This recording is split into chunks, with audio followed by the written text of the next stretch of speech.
I'm Joel Berkson. I'm Scott.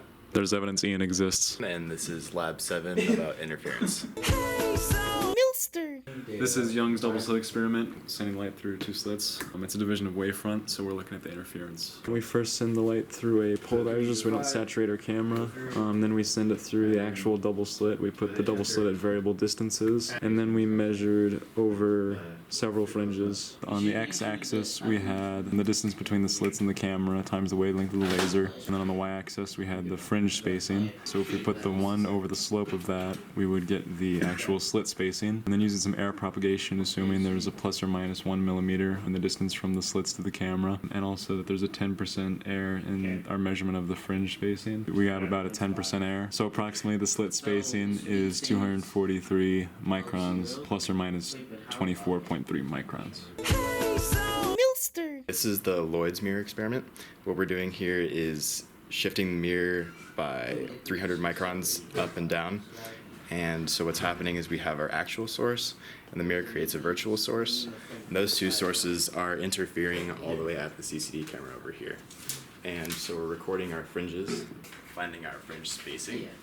So what we did is we plotted the inverse fringe spacing versus the spacing between the source and Lloyd's mirror. And the slope of that line is the wavelength of our laser. We got 0.677 microns for our wavelength. We took 5 different sets of data and then averaged them to get the most accurate line. One way to reduce error is to take more data points at smaller increments of movement. This is the ripple tank experiment. So what we're doing is creating 2 spherical waves using 2 dippers and looking at the interference patterns between them. Oh, that's sick. With a steady light source, we can see the interference fringes in between them, and so each one is separated by lambda over 2. With the strobe light, we can actually see each wavelength, so here they're separated by 7 wavelengths. Here we've sketched the interference pattern. As you can see, there are 14 lines, which corresponds to the 7 wavelengths. Here's the pattern for 6 wavelengths of separation.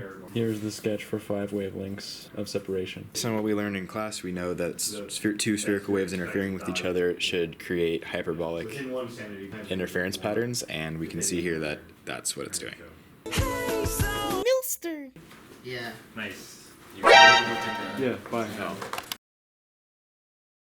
The talent. I love when people decide to do that.